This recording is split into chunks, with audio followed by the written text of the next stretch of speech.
بسم الله الرحمن الرحيم. الحمد لله نحمده ونستعينه ونستغفره ونؤمن به ونتوكل عليه ونعوذ بالله من شرور أنفسنا ومن سيئات أعمالنا. من يهده الله فلا مضل له ومن يضلله فلا هادي له، ونشهد أن لا إله إلا الله وحده لا شريك له، ونشهد أن سيدنا وسندنا وحبيبنا ومولانا محمد صلى الله عليه وعلى آله وصحبه أجمعين. أما بعد، فأعوذ بالله من الشيطان الرجيم. بسم الله الرحمن الرحيم. واعتصموا بحبل الله جميعا ولا تفرقوا. وقال الله عز وجل: ولا تهنوا ولا تحزنوا وأنتم الأعلون إن كنتم مؤمنين. صدق الله العظيم. ہوں گی باعث تخلیق نو بربادیاں میری، ہوں گی باعث تخلیق نو بربادیاں میری، مجھے برباد ہونے دو، مجھے آباد ہونا ہے. سامعین باتمکین، جمعیت علماء ضلع سنت کبیر نگر کہ کسی پروگرام میں میری یہ شرکت پہلی شرکت ہے، باوجود اس کے کہ میرا آبائی وطن سنت کبیر نگر ہی ہے. البتہ بعض مرتبہ بعض مسائل کو لے کے جمعیت علماء ضلع سنت کبیر نگر کے ذمہ داران خصوصاً حضرت مولانا مفتی وسیم صاحب سے فون پر گفتگو ہوتی رہی ہے. قربانی کا مسئلہ رہا ہے، لاک ڈاؤن کا مسئلہ رہا ہے، ان تمام مسائل پہ ٹیلی فونک گفتگو ہوئی ہے، لیکن کسی پروگرام میں پہلی شرکت ہے. اور اتفاق یہ ہے کہ میرے پاس بھی وقت کم ہے اور پروگرام کے پاس بھی وقت کم ہے، تو اس لیے میں بہت کم وقت میں اپنی بات رکھوں گا اور صرف دو ہی بات رکھوں گا.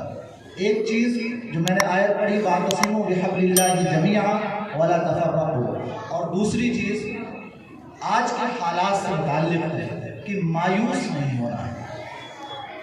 دیکھیے، اللہ رب العزت کا ارشاد ہے کہ اللہ کی رسی کو مضبوطی سے پکڑ لو. دنیا کی تاریخ پر آپ نظر ڈالیے، دنیا میں ایسی جگہیں ملیں گی جہاں مسلمانوں نے طویل مدت تک حکومت کی ہے، اور حکومت کرنے کے باوجود آج ان جگہوں کے نام آپ کو دنیا کے نقشے پر نہیں ملیں گے. آپ اسپین جانتے ہیں، اسپین کا پرانا نام اندلس ہے، آج دنیا کی تاریخ ہے، دنیا کے نقشے پر اندلس کا نام نہیں ملتا جس جگہ مسلمانوں نے 800 سال تک حکومت کی ہے. آپ بخارا، سمرقند، تاجکستان، ازبکستان، ان تمام جگہوں کے علمی راستے اور ان تمام جگہوں کے علمی قابلیت کے افراد کے بارے میں پڑھتے ہوں گے، لیکن رشین انقلاب کے بعد ان جگہوں پر اللہ کا نام لینا جرم ٹھہرا تھا، ان جگہوں پر اللہ رب العزت کے کلام کو پڑھنا جرم ٹھہرا تھا. یہ وہ جگہیں تھی، مورخین پر بتاتے ہیں، تاریخ میں درج ہے، جگہیں ایسی بن گئی تھی کہ ان جگہوں پر باپ بیٹے سے چھپ کر نماز پڑھ رہا تھا، بیٹا باپ سے چھپ کر نماز پڑھ رہا تھا. رشین انقلاب کے بعد یہ تمام علاقے جہاں پر اللہ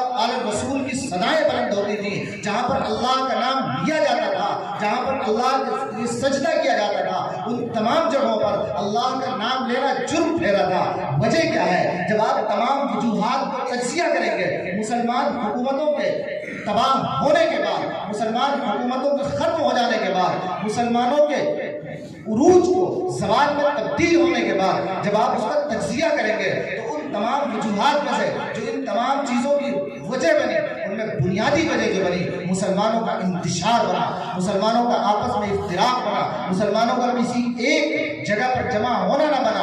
اللہ نے فرمایا واعتصموا بحبل اللہ جمیعا ولا تفرقوا، اللہ کی رسی کو مضبوطی سے پکڑ لو اور اس کے اندر تفریق مت پیدا کرو. اللہ کے نبی محمد عربی صلی اللہ علیہ وسلم نے ارشاد فرمایا ید اللہ علی الجماعہ، اللہ کے نبی کہتے ہیں من شد شد فی النار، جو جماعت سے الگ ہوا اس کا ٹھکانہ جہنم ہے. میرے بھائی، اگر دنیا کے اندر اپنا وجود بنانا چاہتے ہیں، اپنے مسائل کا حل چاہتے ہیں، اپنے آپ کو عزت کے ساتھ، وقار کے ساتھ اپنی زندگی گزارنا چاہتے ہیں، تو سب سے بنیادی شرط ہے کہ ایک جھنڈے کے نیچے جمع ہو جاؤ، ایک قائد کا انتخاب کر لو، ایک شخص کے پیچھے ہو جاؤ، ایک شخص کی آواز میں آواز ملا کر وقت کے تابوت کی آنکھوں میں آنکھیں ڈال کر بات کرو. اگر ہم ایک نہ ہوئے، ہم نے ایک ہونے کا جذبہ نہ ہوا، ہم نے کسی ایک شخص کو اپنا قائد نہ بنایا، ہم نے ایک شخص کو اپنا رہنما نہ بنایا تو اس کی آواز میں جان نہ ہوگی اور وقت کا طاغوت آپ پر غالب ہو جائے گا، پھر ہمیں اور آپ کو ختم ہونے سے کوئی طاقت نہیں روک سکتی۔ ہمیں یہ غلط فہمی ہوتی ہے اور بارہا ہوتی ہے کہ صاحب ہم ٹپا جی آپ بیٹھے ہیں یہاں کوئی آ کے دکھائے مسلمان ہے، یہ غلط فہمی نکال دیجیے۔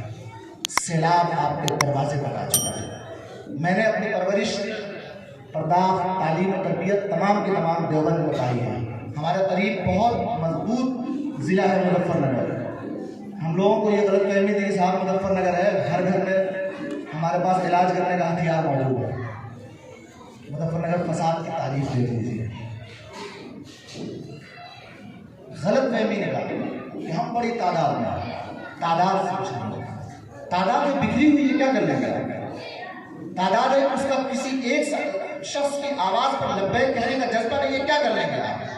آپ کو کسی بھی سیاسی مسئلے کے حل کے لیے جمع ہونا آپ لوگوں کی عادت نہیں ہے، تو بتائیے کیا کر لیں گے؟ اس پچھلے 2014 کے بعد سے لے کے جب تک RSS نظریات کی حکومت نے اس ملک میں اپنے پنجے گاڑے ہیں، آپ ٹپا اور جیار کے حالات کا مطالعہ کر لیجیے، کتنے مسائل مختلف آپ جوجھ رہے ہیں، اور ان مسائل کے حل کے لیے کیا ہم لوگ کبھی اکٹھا ہوئے ہیں؟ کیا ہم نے کبھی گفتگو کی ہے؟ کیا ہم نے پورے علاقے کے لیے اور اس کے بعد پورے ملک کے لیے کسی ایک شخص کی آواز پر لبیک کہنے کا جذبہ پیدا کیا ہے؟ اگر نہیں پیدا کیا ہے تو میں یہ سمجھتا ہوں کہ ہمیں آج کے اس پروگرام کی ختم ہونے سے پہلے اس بات کا عہد کر لینا ہوگا، اس بات کو سوچ لینا ہوگا کہ ہمیں ایک جھنڈے کے نیچے رہ کے اس ملک میں اپنے مسائل کے حل کے لیے جد و جہد کرنی ہے، کوشش کرنی ہے۔ اور میں آپ کو یقین دلاتا ہوں کہ اگر ہم نے ملکی سطح پر پورے ملک میں کسی ایک جھنڈے کو اپنا جھنڈا بنا لیا، کسی ایک شخص کو اپنا قائد مان لیا، اس کی آواز میں آواز دے کر وقت کے طاغوت سے گفتگو کی، تو ہمارے مسائل اس ملک کے اندر جو دن بدن بڑھ رہے ہیں رک جائیں گے، ہمارے مسائل حل ہو جائیں گے، اور ہم اپنے مسائل کے حل کے لیے ضروری سمجھتے ہیں ملک کی سب سے پرانی جماعت ہے، سب سے قدیم جماعت ہے، علماء کی جماعت ہے، اکابرین کی جماعت ہے، سلف کی جماعت ہے، جمعیت علماء ہند۔ ہو سکتا ہے بعض جگہوں پر ہمارے نظریات مختلف ہوں، لیکن یہی اصل مطلوب ہے کہ ہمیں پسند ہو نہ پسند ہو، لیکن جس شخص کو قیادت کے لیے منتخب کیا گیا ہو اس شخص کے ساتھ کھڑے ہو کر وقت کے طاغوت پر مقابلہ کرنا ہوگا، ورنہ ایک ایک شخص اگر لڑے گا تو کمزور ہو جائے گا۔ دوسری چیز جو مجھے کہنی تھی، مایوسی۔ اس وقت پورے ملک میں جمعیت علماء کے پلیٹ فارم سے مختلف جگہوں پر جانا ہوتا ہے، پورے ملک کا مسلمان ایک طرح سے سکتے کا جو ہے عالم کاری ہوا ہے، ایک طرح سے مایوسی کا شکار ہے، اسے کسی قسم کا خوف ہے، سمجھ میں نہیں آتا کس چیز کا خوف ہے۔ اصل یہ ہے کہ اسے اپنی تاریخ کا نہیں، وہ اپنی تاریخ بھول گیا۔ جو شخص اپنے آپ کو نہیں پہچانتا ہے وہ شخص کسی جنگ میں سپہ سالار نہیں بن سکتا۔ جس شخص کو اپنی بہادری کا نہیں پتا ہے وہ لڑائی نہیں کر سکتا۔ جس کو اپنی صلاحیتوں کا نہیں پتا ہے وہ کسی جگہ سپہ سالاری کے فرائض انجام نہیں دے سکتا۔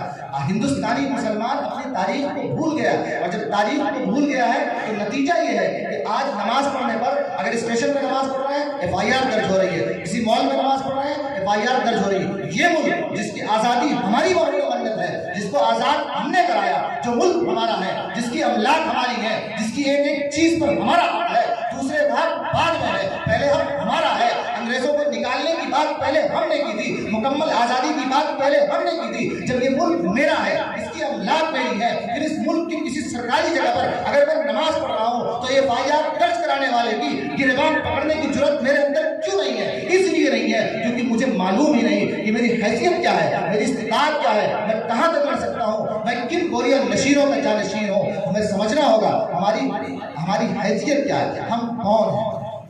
انگریزوں نے اس ملک میں 150 سالہ حکومت کی ہے صاحب، اور اس 150 سالہ حکومت کے انگریزوں کو جن لوگوں نے اس ملک سے اکھاڑ کر پھینکا ہے وہ گوریا نشین تھے، داڑھی ٹوپی کرتے والے تھے، وہ آج بھی موجود ہیں، وہ جذبہ بھی آج بھی ہے۔ 2014 سے اب تک اگر طاغوت حکومتیں یہ سمجھنے لگی ہیں کہ ان کے جھنڈے کو اکھاڑ کر یا ان کے ایجنڈے کو اکھاڑ کر اس ملک کو دوبارہ سیکولر بنیادوں پر ہم کھڑا نہیں کر سکتے، تو یہ ان کی غلط فہمی ہے۔ اور اگر ہمارے ذہن کے کسی گوشے میں یہ بات آ گئی ہے کہ صاحب حکومت دیکھیے حالات ایسے ہو گئے ہیں، تو آپ بھی اپنے ذہن سے نکال دیجیے۔ ہمارے دل میں ایمان کا وہ جذبہ موجود ہے ہمارے دل میں، وہ لڑنے کا جذبہ موجود ہے، حق کے لیے، انصاف کے لیے لڑنے کا جذبہ ہمارے اندر اگر موجود ہے تو یہ ملک دنیا کے کسی خطے کے اندر بھی عدل، انصاف اور حق کی لڑائی لڑنے والے کبھی ہار نہیں والے۔ ہو سکتا ہے نتیجہ دیر میں آئے لیکن آتا ضرور۔ میں صرف یہی بات کہوں گا کہ مایوسی کا شکار آپ تاریخ پڑھیے ابھی، آپ اس قوم سے ہیں جس قوم نے، ہم تاریخ میں 150 سالہ انگریزوں کی حکومت گناتے ہیں، 150 سالہ ایسٹ انڈیا کمپنی کی حکومت رہی ہے، انگریز نے اس سے زیادہ حکومت کی، اس کے باوجود انگریز کا وجود آج اس ملک کے اندر نہیں ہے۔ اور جس فاشسٹ طاقت سے ہمیں لوگ آج ڈرا رہے ہیں اسے 100 سال لگ رہے ہیں یہاں پر حکومت میں آنے کے لیے، اور صاحب 20 سال نہیں لگیں گے اکھاڑنے کے لیے۔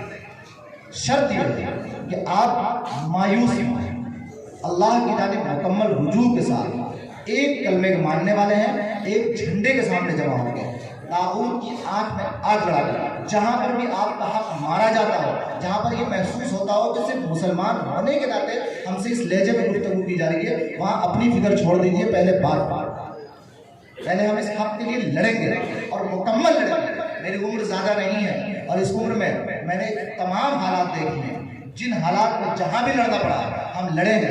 یہ احباب جو دیوبند اور اس کے اطراف سے رہ کے آئے ہیں یہ گواہ ہیں کہ کسی بھی لڑائی میں اللہ رب العزت نے کبھی ہمیں مایوس نہیں کیا۔ میں آپ کو، نوجوان علماء کو کہتا ہوں کہ اس علاقے کے مسلمانوں کی رہنمائی کیجیے اور مکمل جرأت اور ہمت کے ساتھ کیجیے۔ ہم آپ کے ساتھ ہر لمحہ ہر جگہ کھڑے ہیں۔ جیل سے خوف کھانا چھوڑ دیجیے۔ جیل کوئی ایسی قیامت چیز نہیں ہے جہاں چلے جائیں گے تو کچھ ہو جائے گا صاحب۔ جیل دیکھ کے آ چکے ہیں ہم لوگ، جیل میں کچھ نہیں ہوتا، جیسے گھر میں رہتے ہیں ویسے جیل میں رہتے ہیں۔ تھوڑا روٹی چٹنی ہو جائے گی تو مدرسے والوں نے 8 سال تک روٹی چٹنی کھائی ہے، کوئی ایسا مسئلہ نہیں کہ روٹی چٹنی دوبارہ نہیں کھا سکتے، ہمیں تو اس کی پریکٹس ہو چکی ہے۔ لیکن حق کے لیے لڑیے۔ کسی مسلمان پر آپ کے جمعیت علماء کا جو دائرہ ہے، جمعیت علماء ضلع سہارنپور، جمعیت علماء ضلع سنت کبیر نگر کے جو افراد ہیں، یہ مان لیں کہ میرے اس دائرے اختیار میں ہم صرف کسی علاقے کے ذمہ دار ہیں، اللہ نے بنایا، اللہ کا کرم ہے کہ اللہ ہم سے کام لے رہا ہے۔ میں کہتا ہوں ہمیشہ کہ اللہ جیسے دنیا میں سرکاری کاموں کا ٹینڈر نہیں کرتا ہے، لوگ بھرتے ہیں کہ صاحب نہیں میں اس وقت میں کرواؤں، ایسے اللہ کی طرف سے یہ ٹینڈر نکلا، اللہ نے ہمارے حصے میں ڈال دیا۔ یہ اللہ کا فضل ہے کہ اللہ ہم سے کام لے رہا ہے۔ علماء بہت ہیں لیکن اللہ ہم سے یہ کام لے رہا ہے، اس کام کو مکمل ایمانداری کے ساتھ یہ یقین دہانی اپنے آپ کو بھی بنائیے اور اپنے احباب کو، اپنے ممبران کو، جو بھی جمعیت علماء کا ممبر ہے یا جو بھی مسلمان اپنے علاقے میں ہیں، اس کو اس بات کی یقین دہانی کرائیے کہ ہم جب تک ہمارے سانس ہیں تب تک آپ کے ساتھ ناانصافی صرف مسلمان ہونے کی بنیاد پر نہیں ہوگی۔ دوسری چیز جو آپ لوگوں سے مطالبہ ہے، اپنے آپسی جھگڑے کوشش یہ کریں کہ علماء کرام کے سامنے آ کے حل کریں، مقدمات عدالتوں، پولیس اور تھانے کا چکر چھوڑ دیں۔ یہ جو زمین کا جھگڑا ہوتا ہے، جو گھریلو جھگڑے ہوتے ہیں، کوشش یہ کریں کہ علماء کے سامنے حل کریں اور علماء اس کے لیے کوئی کمیٹی بنائیں۔ ہم نے اس کو کر کے دیکھا ہے، اس کا نتیجہ بہت اچھا ہے۔ بہت زیادہ زمینوں کے مقدمات میں مسلمان مقدمہ بھی لڑ رہا ہے، جیل بھی جا رہا ہے۔ اس کی کوشش کریں اور مکمل اپنے پوری سطح پر جنگی پیمانے پر لوگوں کو یہ سمجھائیں کہ آپ کے مسائل علماء شرعی جو ہے رہنمائی کے ذریعے انشاءاللہ حل کریں گے، اور آپ عدالتوں کے چکر مت لگائیں، پولیس، وکیل، ان چکروں میں مت پڑیں۔ حقیقت میں جو آپ کے مسئلے کا حل شرعی بنیادوں پر ہوگا اس کی طرف رہنمائی کریں۔